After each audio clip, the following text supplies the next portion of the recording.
Si vous résolvez mon problème, je résoudrai les vôtres si j'étais à leur place. C'est ce qu'a déclaré le président rwandais. Hier, le 27, le président du Rwanda était en train d'échanger avec la presse.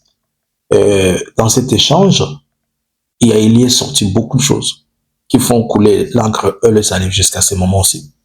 Et ça va nous permettre de pouvoir l'analyser et comprendre.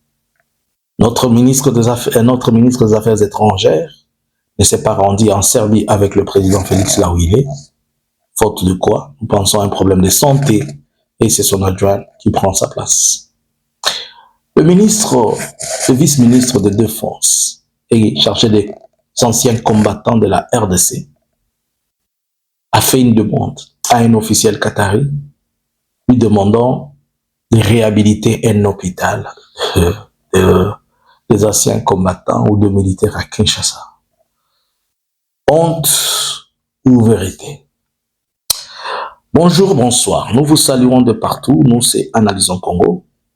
Nous venons ce matin ou ce soir. Cela dépend du temps, cela dépend de l'heure auquel vous nous recevez. Nous vous demandons de liker, de partager et de rester connectés.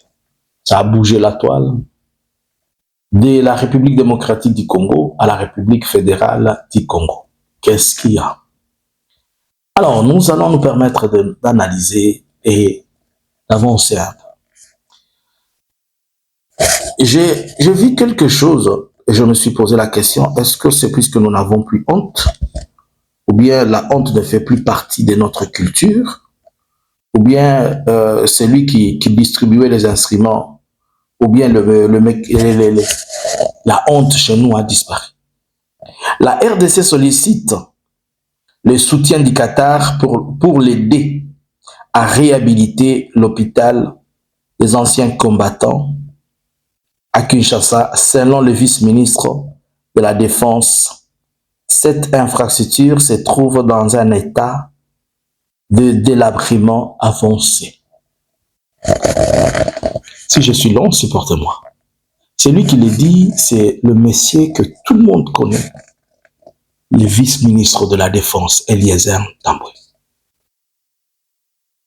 Il va demander à un officiel du Qatar de réhabiliter un hôpital. Pendant ce temps, le ministère de Défense a un budget. Pendant ce temps, je ne sais même pas s'il est affilié, disons, le ministère de la Santé, il a un budget. Pendant ce temps, le gouvernement a un budget, puisque le président de la République a dépensé $1 milliard, lui-même, la présidence. Mais pour construire un hôpital, des soldats, on va demander au Qatar. Les gens qui meurent au front quotidiennement, ça démontre que la RDC, elle n'est pas sérieuse. Comment cela veut dire aujourd'hui qui prend soin de nos malades militaires? Donc, le ministère de Défense, il n'avait pas prévu, ou comment? Je ne comprends pas cette honte que les gens n'ont plus sur leurs yeux. Ce messieurs a insulté tout le monde, Kabila, tous les jours, et les entend. C'est pour arriver à ça. Donc, toute la politique là qu'il était en train de faire là, les insultes. La fois passée, on lui a posé la question. Depuis que tu es au ministère de Défense, qu'est-ce que tu as déjà concrètement fait? On a commis ça Kagame Bilobela. Nanga commis Bilobela, un ministre de Défense. Le même ministre de Défense, le voilà aujourd'hui en train de demander au Qatar. Pendant qu'ils prennent des millions, ils ont pris $5 millions, ils en ont dit, ils ont bousillé ça au stade pour une journée. Cet argent ne pouvait pas construire, n'est pas capable. Avec $5 millions, on ne peut pas construire cet hôpital-là, ou la réhabiliter, ou je ne sais quoi. Ça demande $1 milliard ou quoi. La gestion de ces pays continue à être de grands problèmes pour nous. Alors, tonton, le président de la République se retrouve en Serbie. Il est en Serbie où il est parti en visite officielle. Et dans cette visite officielle, nous apprenons qu'il va avoir certains contacts. Le vice-ministre des Affaires étrangères, Noël Ayanagato Nakuipona, ainsi que d'autres officiels congolais, accompagnent le président Félix Antoine Tshisekedi en République de la Serbie pour une visite officielle du 27 au 28. Discussion sur la priorité politique et économique et commune, signature de plusieurs accords bilatéraux, c'est ce qui est entendu dans la Jordan dans son programme. Un entretien bilatéral est également prévu avec le président Tshisekedi et son homologue serbe, Alexandra Vučić. Cette visite illustre la volonté de la RDC à renforcer la coopération machin. Le ministre des Affaires étrangères, elle n'est pas partie où? Pourquoi Maman Thérèse n'est pas partie? Ah, nous pensons que l'état de santé de Maman Thérèse n'est pas bon. Et je l'ai dit plusieurs fois, il faudrait que cette femme, qu'elle reste à la maison maintenant pour protéger aussi son bébé. Le temps de monter dans les avions, aller-retour, tout ça, c'est beaucoup. La faire asseoir, la faire parler. Il y a l'Angola, elle venait de l'Angola. Aujourd'hui, s'ils sont rentrés pour revenir encore, ça devient un problème. Mais là où ça pose maintenant problème, c'est celui qui va jouer le rôle du ministre des Affaires étrangères. La dame ici a-t-elle des compétences, des qualités pour assurer ou assumer? Vous comprenez ce que je vous ai toujours dit, que notre diplomatie a des problèmes le plus profonds et le plus sérieux. Prenez cette dame que vous prenez là, dites-la d'aller discuter avec Bertrand Bisimwa des questions de pays. Prenez votre Ayanagato là, envoyez-la discuter avec Makenga. Non, non. On va prendre celui-ci, on va le mettre avec lui. Dis-moi, cherchons quelqu'un de... sauvons la RDC. Sauvons la RDC. Bon, vous pouvez prendre cette dame et vous allez la mettre sur la même table avec le vieux Makila pour discuter. Vous allez la mettre sur la même table avec le vieux Néhémie pour discuter. Il faut parler de quoi? Qu'est-ce qu'elle va comprendre? Je vous pose des questions. Vous prenez, voilà la vice-ministre des Affaires étrangères. C'est elle maintenant qui va acte et foreign officer ce qui a République. Il est à acte, il est à la bongo. So, what do you expect like result? C'est pourquoi ils signent des choses qu'ils ne comprennent pas et ils ne savent pas expliquer. Cette femme, si Kagame lui dit, même pas Kagame, la délégation rwandaise lui dit, nos troupes sont chez vous mais à Gisenyi. Ou bien nos troupes sont chez nous à Rubavu ou à Gisenyi. Ou nos troupes, selon eux qu'ils peuvent dire, nos troupes sont entre Kachebere et Louchebere. Qu'est-ce que c'est? Mon Dieu, la politique, la diplomatie congolaise, elle est totalement par terre. Quand je vous ai dit que moi, je vais faire une ministre des Affaires étrangères plus que Kaikomba, vous n'avez pas compris. Maintenant, regarde ce qu'on amène. Et ne soyez-en sûrs, hein, avec Félix, il a risque de maintenir cette femme. Soyez-en sûrs, c'est comme ça la politique de Félix. Parce que Félix n'a jamais cherché de personnes efficaces. Il cherche toujours des personnes pour couvrir temporairement une situation qui peuvent comprendre et qui ne vont pas la comprendre. Wait and see. Ça fait débat, ça fait débat. Dans la sortie de Corneille Nangaa hier, il a parlé de la République fédérale du Congo. Le fédéralisme comme mode de gestion de la République démocratique du Congo. Quand on parle du fédéralisme, beaucoup de gens ont tendance à assimiler le fédéralisme avec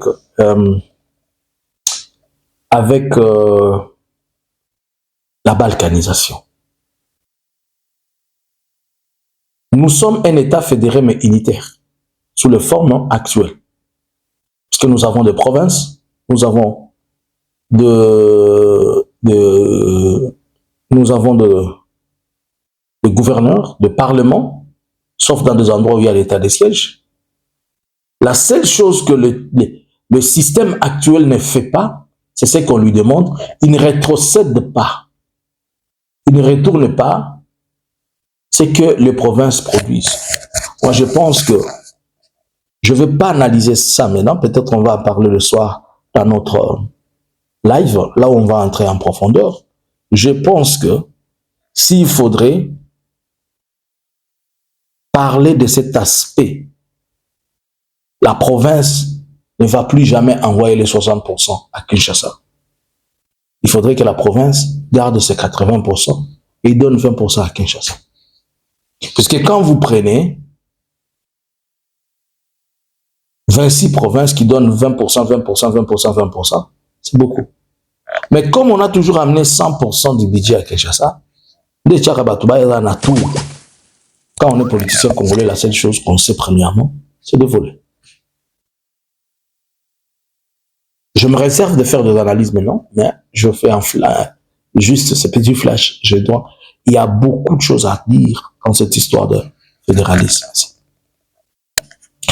Hier, le président Paul Kagame était en conférence, il était en train d'échanger avec la presse. J'ai eu le temps, chaque fois qu'il parle, j'ai le temps de voir et je regarde comment parle Félix, je regarde comment parle Kagame, j'examine, j'analyse un peu l'attitude de beaucoup de chefs d'État. Quand Kagame parle, vous observez et vous regardez quelqu'un qui n'est pas agité. Il est posé. Les mots qui sortent, ce ne sont pas des mots instantanés. Ce ne sont pas des choses qu'il a préparées. Mais ce sont des choses qu'il vit. Il y a une différence, hein? Elle dit, par exemple, quand on te pose la question, qui est la maman de Jésus? C'est automatique. On dit c'est Marie, puisque c'est quelque chose qui vit. Mais quand on te pose la question, qui est la femme de Jésus? Là, on commence à chercher. Et ce qui se passe avec Kagame, il ne cherche pas. Il a avec lui. Mais quand vous regardez, vous comparez maintenant la sortie de Félix. Chaque fois que Félix fait une conférence de presse, il cherche. Vous voyez, deux fois, il a l'adrénaline qui le monte tellement qu'il a comme des fréquences de pause là. Où on lui pose la question sur le RAM, puisqu'il n'y avait pas de réponse. Puisque ce n'est pas quelque chose qui vit, ce n'est pas quelque chose de réel. En regardant le président Kagame, quand il fait cette conférence, il conduit ça de telle manière à permettre à ce que tout le monde soit apaisé. Il crée à la fois un sourire, il crée à la fois un choc et il rend tout le monde à l'aise, mais trop serein dans ce qu'il est en train de dire. Je vais regarder comment il arrive à répondre, à atterrir doucement dans chaque question. Il arrive à faire des bons, il met très bien les gaz et vous comprenez que vous avez affaire à un diplomate ou à un politicien dont je ne sais même pas, peut-être il faut trouver un terme, mais il est calé dans son domaine. Bon. Le président du Rwanda, il a fait c'était pendant 1h et 15 minutes, et plus de 45 minutes. Il a dit beaucoup de choses, mais nous allons prendre certaines pour essayer d'analyser ensemble. On analyse, ok? Il répond sur les questions qui ont tourné tout autour du Congo. Qu'est-ce qui fait traîner que vous vous rencontriez aux USA pour la signature? La réponse, c'est que moi aussi, je ne sais pas. Mais les retards et l'erreur ne viennent pas de moi. Ils viennent de quelque part, ils viennent de quelqu'un. Il n'a pas accusé jusque-là. Et après, il dit que, mais ce qui est vrai, c'est que quand les gens se rencontrent, ils discutent, après demain, il y a quelqu'un qui change. Alors que les choses qu'on est en train de changer, ce sont des choses qu'on a déjà discutées quelque part.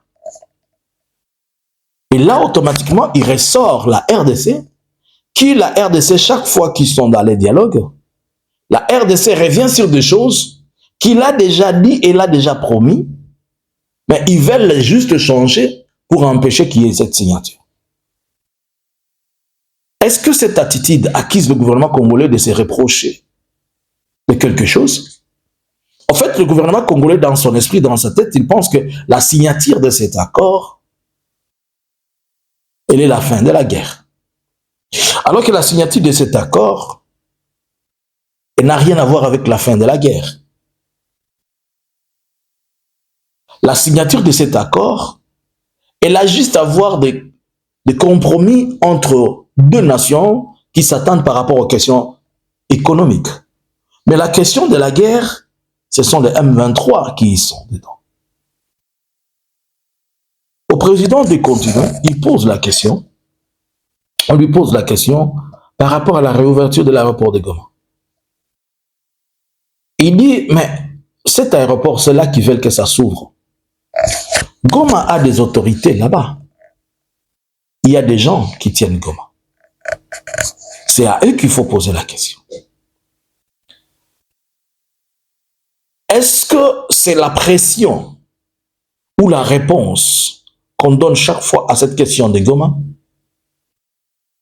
Va-t-il aller à l'officialisation d'une table entre deux pays et la rébellion? Chose que certaines nations peuvent être accusées. Le gouvernement congolais peut accuser cette nation-là. Vous n'avez pas droit. Mais à la lire où vont les choses, tout le monde est coincé quelque part. Le président Kagame dit que Goma fait partie de mes problèmes. Mais si j'étais à leur place et que vous me posez la question, je vous dirais que ce soit Goma, Bukavu, Kavumu, ailleurs, vous résolvez mes problèmes et je vais résoudre les vôtres. Cela veut dire quoi? Cela veut dire que le Rwanda a des problèmes aussi qu'il a déjà présentés. Le M23 a des problèmes qu'il a déjà présentés. Mais tant que Kinshasa ne va pas les résoudre, je pense que Kinshasa est parti en France, à Paris. Vous vous rappelez de quand on avait signé, lorsqu'on avait premièrement signé à Doha entre l'AFC et le gouvernement congolais. Le gouvernement congolais suppliait l'AFC de lui laisser une portion de territoire, les faire comme si les soldats faisaient mouvement pour qu'ils fassent une communication, dire les voilà, ils sont en train de rentrer. Et comme Kinshasa n'est pas parvenu à récupérer des terres militairement, maintenant il est en train de passer, il avait promis qu'il va reprendre Goma et Bukavu. Il passe vers la France pour que la France mette la pression, au moins qu'ils disent ils vont faire une communication. Vous voyez, nous avons déjà l'aéroport. Nous sommes en train de récupérer. C'est Azo Sipli, Papi Sanga attaque l'aéroport, pardon. Comme ça ne marche pas, qu'on me donne juste même mon avion seulement d'atterrir à l'aéroport. L'avion humanitaire, et puis je vais faire. C'est ce qu'il est en train de chercher. Il est en train de chercher une communication à faire consommer à la population de Kinshasa et ailleurs. Mais réellement, concrètement et rationnellement, on ne peut pas parler de l'aéroport de Goma à d'autres personnes. Ici, il y a un autre problème. Et les gens ont oublié ça. Kinshasa avait bloqué la route pour Rwandair sur sa routine normale de Kigali, Congo-Brazza et ailleurs en passant, en exploitant l'espace aérien congolais. Cela a fait coûter l'argent au Rwandair, puisque le Rwandair devait faire pour le trajet qu'il faisait 1 heure, il devait le faire 2 heures pour faire le détour, jusqu'à ce qu'à un certain moment, il paraît qu'on avait suspendu le vol. Mais je ne sais pas comment ça a été rétabli et consort, mais est-il qu'ils n'ont jamais exploité, ils n'utilisent plus cet l'espace aérien congolais. Alors que cet espace aérien, c'est un problème économique pour cette entreprise-là. Alors que c'est une entreprise aussi où l'État jette vraiment les yeux, puisque au Rwanda, ça fait l'honneur du Rwanda et le respect. Mais vous avez fermé son espace aérien. Ok. Maintenant, aujourd'hui, vous voulez la rouverture de l'aéroport. Alors qu'en ouvrant l'aéroport de Goma, vos avions ont aussi, ils survolent même l'espace rwandais. Est-ce que vous comprenez? Vous résolvez mes problèmes, j'ai résolu les vôtres. Kagame musuki sabilo mutema moko. Na mutema suite. Ako suki sabilo mutema. Encore, ya suki sa mutema ya kandate ya malembe. Les gens n'ont pas vu venir ces problèmes. Nous n'avons pas vu venir ces problèmes. Hein? Que nous avons bloqué l'espace aérien du Rwanda et nous avons dit, hey, vous voyez maintenant, les Rwandais, hey. Allez maintenant aussi à l'aéroport de Goma. La fois passée, je vous ai fait comprendre une chose, un aspect sécuritaire. Que le Rwanda a mis des batteries pour protéger son espace. Vous vous rappelez, lors de l'entrée de Goma, les missiles qui descendaient à Gisenyi, ils étaient neutralisés. Alors que ce système est toujours là pour protéger le Rwanda et que ce système détecte chaque appareil qui survole non identifié dans cette zone-là.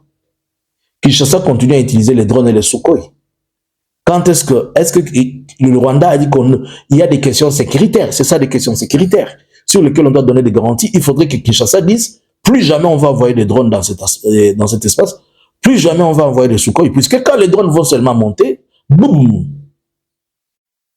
il suffit que les drones passent dans cet espace-là seulement, on identifie ça et ça devient des problèmes. Certainement, il y a des... on dit qu'ils vont se rencontrer les quatre pour en parler, pour peut-être apporter la signature. Mais est-ce que cette fois-ci, cette signature va répondre aux besoins de l'un comme de l'autre? Il a commencé son speech en disant « On est en train de demander des sanctions contre le Rwanda. » Là où moi je n'ai pas trouvé cohérent l'esprit congolaise, de sa diplomatie, de maman na bébé, avec son patron, ils sont en train de négocier avec le Rwanda.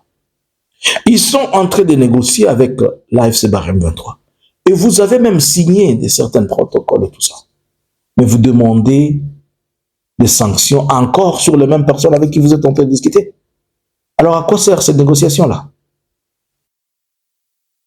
Alors il faut choisir soit les sanctions, soit négocier. Si vous cherchez les sanctions, cela veut dire que vous n'avez pas de bon terme avec eux. Mais comment en même temps que vous êtes en train de chercher des sanctions, en même temps vous êtes en train de vous asseoir? Mais seulement on a compris que ce qu'ils sont en train de faire, ce n'est pas leur volonté. Thérèse Kaikomba nous a fait comprendre qu'ils étaient obligés. Alors, maintenant Kagame leur pose une question. En quoi les sanctions que vous allez demander pour la RDC vont-ils résoudre votre problème? Déjà, aujourd'hui, c'est devenu compliqué pour qu'on apporte encore des sanctions sur le Rwanda. À cause, la réponse, je la trouve dans la bouche de Thérèse Kaikomba. Thérèse Kaikomba dit qu'il faudrait que l'Union européenne ait une même lecture par rapport à la question. Ce qui donne beaucoup plus de sanctions, c'est l'Union européenne. Les États-Unis font ce qu'ils ont toujours fait d'habitude. Il faudrait que l'Union européenne, c'est la réponse de la bouche de Thérèse Kaikomba qui dit qu'il faudrait que l'Union européenne ait la même lecture. Cela veut dire qu'aujourd'hui, il y a un problème dans l'Union européenne. Tout le monde ne voit plus les problèmes tels qu'ils avaient été présentés. Puisque si tout le monde ne comprend plus les problèmes tels qu'ils avaient été présentés, c'est pour dire que certains sont pour et les autres sont contre. Et alors là, les sanctions n'ont plus leur sens puisque certains vont demander les sanctions. Ceux qui n'ont pas bien compris vont résister à ces sanctions. Ainsi, les sanctions ne partiront plus. Mais allons aussi dans la logique. Ceux qui donnent des sanctions, c'est ceux qui sont sur le terrain, ce sont ceux qui font la guerre, et ce sont ceux qui approchent les autres. Je vous explique. Nous avons un président belge. C'est la Belgique qui demande des sanctions. C'est la Belgique qui arme c'est la Belgique qui est à côté des FDLR, via leurs fils, via leurs militaires, leurs enfants.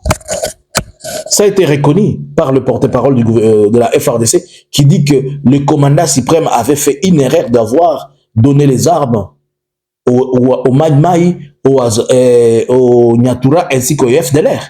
et que Félix, c'est un Belge, c'est-à-dire c'est la Belgique qui arme les FDLR. Et nous revenons ici. C'est la Belgique en même temps qui sanctionne, et c'est la Belgique qui tend la main au Rwanda, et c'est la Belgique qui veut encore demander qu'il y ait quelque chose. Alors, c'est devenu un peu compliqué. Et maintenant, aujourd'hui, la Belgique s'est ressaisie, et c'est la Belgique qui commence à attaquer leurs enfants pour que certaines choses ne soient plus à son nom. Les gens sont en train d'oublier qu'on est en train de chercher la réouverture de l'aéroport de Goma. Mais il y a quelque chose que nous faisons ensemble, auquel nous faisons ensemble. N'oublions pas la place de la France dans les génocides de 94. Il a été accusé pour un du doigt. Mais qu'est-ce que la France fait encore? Pourquoi nous devons avoir une mémoire aussi facile de ne pas comprendre que peut-être la France veut encore piéger quelque chose pour créer encore un autre incident qui va nous plonger encore pendant 30 ans, 50 ans dans des situations insécuritaires qui ne finissent pas.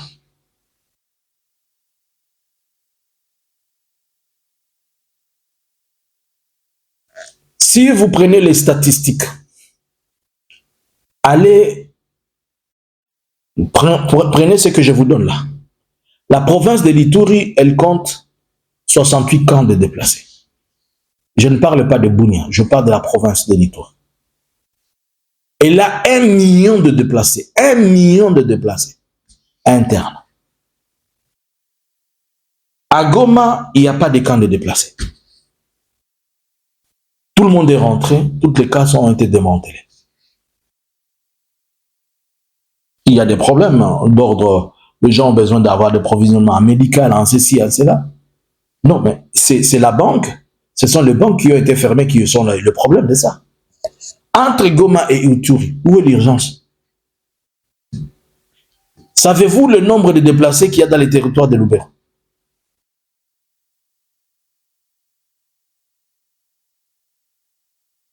Et les déplacés de Kwamoutou, nous sommes en train de parler de Mobondo ici, ceux qui sont déplacés là-bas, on parle de plus de 700 000 personnes déplacées.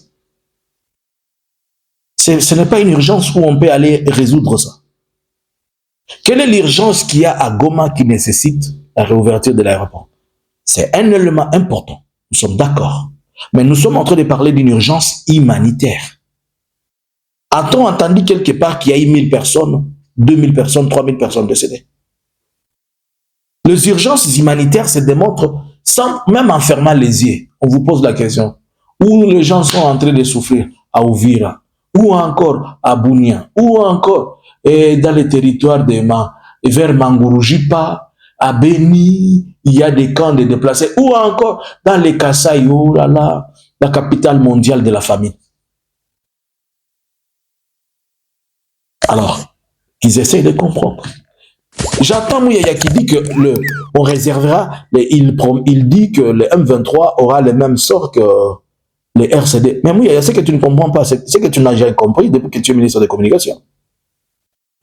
Le RCD est devenu RCD puisqu'il avait réussi. Le RCD est devenu, a intégré le gouvernement. Il n'a pas été dissous. Ils ont atteint les objectifs. Le RCD n'avait pas pour objectif de devenir président. Ils ne se sont pas bâtis pour être président. Ils avaient des revendications qui ont été répondues lors des accords de paix de Sun City. Et parmi les gens qui ont amené à ce que ça s'accomplisse, il y a votre patron de l'UDPS, le vieux qui est décédé, Étienne Tshisekedi. Donc si tu dis que, selon toi, si tu dis que